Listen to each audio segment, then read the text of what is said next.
also quite a bit of bitterness coming from Team USA's coach Cheryl Reeves when she was asked pretty much any questions about Caitlin Clark. And she was asked if there was any second guessing from her on Caitlin Clark not making the team, and she very just spitefully says no. Doesn't elaborate on it, just says no. For me? Yeah. No. They told viewers to expect a lighthearted draft show. A few laughs, a few selfies, then everyone back to practice. Instead, Caitlin Clark stepped to the podium, flashed a grin that looked almost mischievous, and detonated the most audacious move the WNBA has ever aired live. In 10 measured seconds, she didn't select a player, she flipped a coach. Cheryl Reeve, 4-time champion, current Olympic mastermind, vanished from the Team Clark graphic. Caitlin Clark just made the funniest all-star selections ever. She just picked her friends. She made sure she picked no ops, as people like to call them. She made sure there were no ops on her team. If she's played with a player before, like Sonia Citron, she picked her. Gabby Williams, she picked nobody that's tweeted a negative thing about her. She's picked nobody that has said a negative thing about her in the media. She picked none of her rivals. In her place beamed Sandy Brondello, architect of New York's pace and space empire. The switch sucked the oxygen out of the studio, froze analysts mid-sentence, and hurled smartphones into overdrive. By the time producers recovered, the hashtag CoachTradeGate was ripping through every corner of the sports internet. That single act signaled a fresh reality. The league's most electric rookie no longer waits for doors to open. She rips them off the hinges and strolls through. Now as Gangster Clark heard Cheryl crusted blueberry muffin ass Reeves being salty in that press conference, throwing shade at the Fever, and said, nope, get her punk ass up out of here. She ain't about to coach my team for the All-Star game, and that's why I call her Gangster Clark, because whatever Gangster Clark wants, Gangster Clark gets. Cheryl Reeve has spent 15 years shaping dynasty culture in Minnesota. 4 titles, 2 Coach of the Year trophies, the reputation of a strategist who spots weakness 3 plays before it surfaces. She was supposed to shepherd Team Clark, lend veteran gravity to the league's newest ratings magnet, and glide into the All-Star break looking unflappable as ever. Instead, she found herself swapped like an outdated app update, gone before she'd printed the playbook. Shock ricocheted everywhere.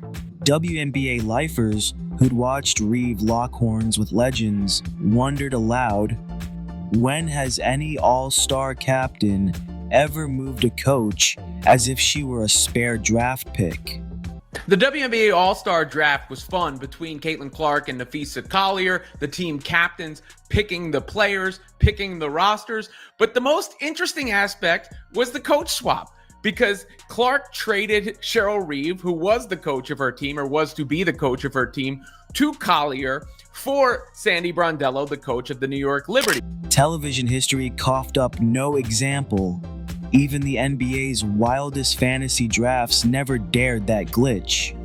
Reeve's first public words were a clipped, "I'll coach whoever's in front of me." Yet her sidelong glance told a deeper story. Being outmaneuvered on live television stings, especially when the architect is barely 2 seasons removed from college. To grasp why Clark pulled the trigger, rewind to May 2024. The Paris Olympic roster dropped, and millions refreshed the USA basketball site expecting to see Clark, G in bold. Her name never appeared. Caitlin Clark was supposed to be coached by Minnesota Lynx head coach Cheryl Reeve. Nafisa Collier was supposed to be coached by New York Liberty head coach Sandy Brondello. They swapped coaches. Cheryl Reeve, dodged the bullet. Thank God I don't need to coach Caitlin Clark, man. Man, I can't deal with that. I would have had to swallow so much pride. I can't do that. Fee, she probably called in the Fee, talk to Caitlin, please. I can't coach her. I can't do it. This book's about to come out. You know what they're going to be saying if I'm coaching Caitlin Clark and the book's out? Oh, God. Fee, please. Social channels ignited in disbelief. The highest selling jersey in the sport and the walking triple-double who ballooned TV numbers wasn't boarding the flight. Speculation laser pointed towards Cheryl Reeve, then newly tapped to lead Team USA. An old tweet surfaced in which Reeve lamented one rookie hijacking every broadcast schedule after yet another fever game landed on prime time. Though she deleted it within hours, screenshots immortalized the sentiment. Reporters later uncovered a string of off-the-record grumbles from established stars who felt Clark's spotlight came at their expense. I don't know what's gotten into Caitlin Clark. You are leaning into this bad guy role. I love it. I don't know what's gotten into you, Caitlin Clark, but you've been on some I don't give a F lately. I love it.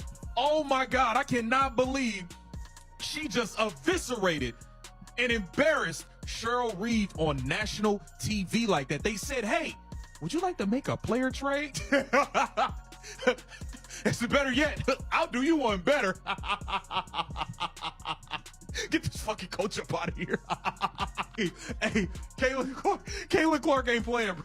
Clark never clapped back publicly. She kept the PR smile, praised the chosen 12, and turned her focus to Indianapolis. But insiders whispered that the slight cut deep. When the 2025 All-Star captaincy fell into her lap, she remembered every eye roll, every backhanded compliment, every suggestion that she pay her dues. Trading Reeve wasn't petty, it was precise, surgical. She bypassed the usual subtweets and let the transaction speak louder than any quote ever could. And it's funny to me how even she coached this game, because if you didn't think Caitlin Clark was the caliber of player that she is, then why would you feel the need to face guard her, to trap her? Moments after the coach trade, Clark began shaping her on-court battalion. First call, Aaliyah Boston, college running mate turned pro front court anchor. Second, Sabrina Ionescu, the perimeter flamethrower who rains logo threes with casual menace. Third, Kelsey Mitchell, an under-celebrated bucket who drops 30 on a whim. Then the draft board reached Paige Bueckers. Pundits held their breath. Social media begged for the college highlight reel reunion. Clark blinked once, smiled, and chose Satu Sabali instead. Of course, Reeve is Collier's head coach for the Minnesota Lynx, so that makes sense. But the drama is going to come from Reeve having previously been critical on social media about the amount of attention Clark received relative to the rest of the league, not to mention being the coach of Team USA that Caitlin Clark was so famously snubbed from. The internet gasped. Sabali's length and switchability fit Clark's tempo better. Versatility over sentiment. She still needed the unstoppable interior cheat code.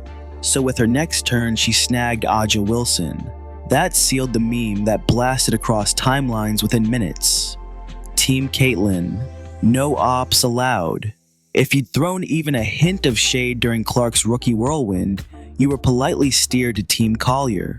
Angel Reese, gone to the other bench. Paige, sitting across the scorer's table. What emerged wasn't just a star-studded five, it was a statement of trust, loyalty, and selective amnesia.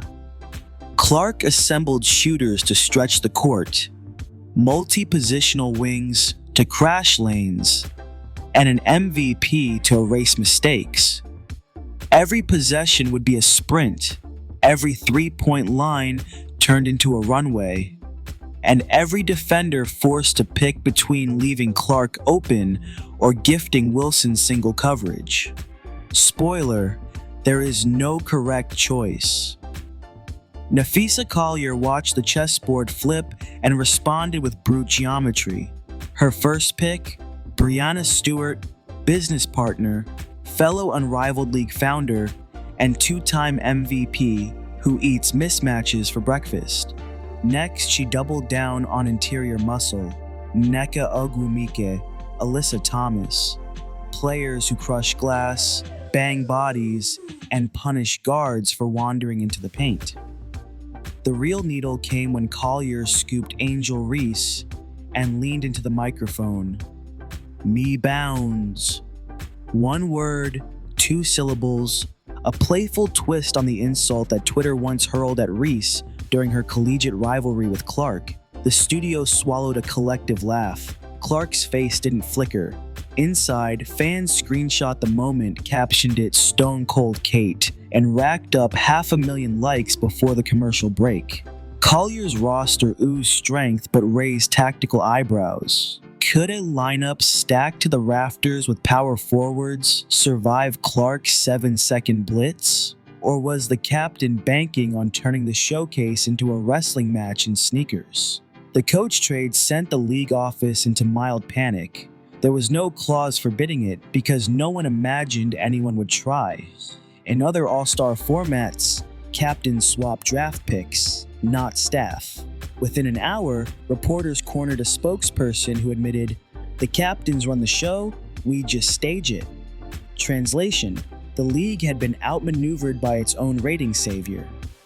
By the next morning, franchise owners buzzed about codifying a no-coach trades provision. Legal teams huddled over the collective bargaining agreement, searching for language broad enough to corral future mayhem. But the public reaction, surging clicks, talk show debates, memes, made a strong counter-argument. Chaos sells. When the highlight clip hit 20 million views in 48 hours, executives realized fan appetite had moved past squeaky clean programming into reality TV unpredictability. Restricting the fun now might feel like rolling the clock back to black and white broadcasts. If Reeve represents structured discipline, Sandy Brondello embodies freedom with a whiteboard. Her New York Liberty rulebook is powered by pace, side-to-side actions, and unleashing guards to bend defenses until they snap.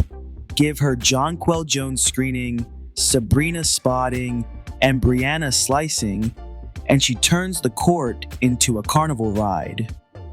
Now imagine her orchestrating Clark.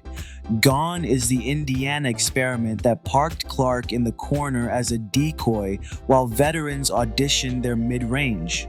Under Brondello, every ball screen becomes a choose-your-own-adventure. Pull-up 3, pocket pass to Wilson, skip dart to Ionescu. In one weekend, Clark would taste the difference between being accommodated and being empowered. Smart fans quickly connected these dots to 2028, when Clark first becomes free agency eligible. Liberty Brass needed no secret meeting to appreciate the audition. Put Clark in teal for 72 hours, let her walk through Barclays Center's glitzy tunnels, pair her with New York's marketing juggernaut, and allow imaginations to bloom. Was the trade about this weekend's win or the decade's headline? Clark never said. Brondello never asked. Actions did all the talking. The New York Post slapped "Clark hijacks coach" in 70-point type. Sports Illustrated pushed a breaking alert, labeling the swap a pistol whip of tradition. AP Wire stories hit global outlets before midnight, and talk radio switchboards jammed with callers who either worshipped the audacity or decried the disrespect. On TikTok, a creator deep-faked Clark snapping Infinity Stone fingers, dusting Reeve into pixel confetti, 6 million loops by dawn. X, formerly Twitter, birthed the Monopoly spoof, "Trade any coach, collect 200 retweets." Even late-night hosts squeezed it into monologues. Tonight in sports news, Caitlin Clark discovered you can return coaches like shoes on Amazon, no receipt needed. Yet beneath the laughter, columnists parsed deeper threads. Some hailed a feminist milestone, noting that male superstars reshuffle franchises regularly, while women pros historically toe the company line. Others warned of a slippery slope. If captains can exile coaches, what stops them from demanding new referees? The WNBA found itself both celebrated and questioned, a paradox the league quietly welcomes because paradox equals eyeballs. For decades, coaches and front offices shaped narratives while players functioned as performers. Clark's button press flipped that hierarchy. She didn't curse, didn't stage a boycott, didn't leak melodramatic statements. She used the system's own flexibility to redraw chains of command. In doing so, she signaled a future where star power equals procedural power. Veterans took notice. A.J. Wilson called the stunt next-level chess. Rookie classmates grinned at the precedent. If captains can trade staff, maybe rising stars can request skill-specific assistance or lobby for training camp scheduling tweaks. Unions lobbying for a bigger CBA slice now wield a fresh data point. Fans tune in when athletes steer the spectacle. Ownership circles grumbled about stability, yet their indignation rang thin against broadcast revenue spikes. As one anonymous executive confided to a beat writer, "We can't preach growth, then panic when growth looks different than what we pictured. Strip away drama, and the all-star court still demands buckets. Team Clark is built like a Formula One car, light, turbocharged, unforgiving to slow rotations. Clark at the helm means transition threes, left-hand lasers through traffic, and no-look skip passes that appear in shooters' palms like magic coins. Boston ribs defenders with textbook screens, Wilson slip cuts for free throw line jumpers, Sabali and Ionescu space like patio umbrellas. Team Collier answers with a steel-reinforced paint. Stewart's length erases weak side flares. Thomas wrestles rebounds the moment they clang. Reese sprints down court like a runaway freight car, shouting "me bounds" in rhythmic taunt. Collier herself skulks baseline to baseline, hunting mismatches. Their path to victory hinges on offensive boards and forcing the tempo downward, making each possession a half-court slugfest. Preview shows drool over highlights, but hoop nerds purr at the tactical riddle. Can mass out-rebound speed before pace creates a shooting avalanche? One furious 3-minute stretch could tilt momentum permanently, and every camera operator is on red alert for the handshake or frosty non-handshake between Clark and Reeve during opening introductions. Caitlin Clark never raised her voice. She didn't sling profanity or deliver a villain soliloquy. She simply smiled, shrugged at tradition, and flicked a domino that clattered through every corner of the WNBA's power grid. In a single televised beat, she reminded the sport that charisma beats caution, audacity outruns etiquette, and sometimes the loudest thunder arrives wrapped in a quiet grin. Cheryl Reeve will coach against her, arguably more dangerous with something to prove. Sandy Brondello gains an invaluable scouting weekend, and maybe a future pitch deck. Nafisa Collier doubles down on brand rivalries that drive off-season leagues and jersey sales. The league office rewrites its bylaws under the glow of record engagement. And fans, they learned that in 2025, a star can trade coaches as easily as sneakers. So remember the date, July 8th, 2025. The night a 23-year-old guard from Iowa gripped the narrative like a joystick, redirected it with a flick, and left the rest of us scrambling to update the rulebook. History rarely warns you when it's about to change. Sometimes it just smiles, says, "We're trading the coach," and walks off to draft the rest of the revolution.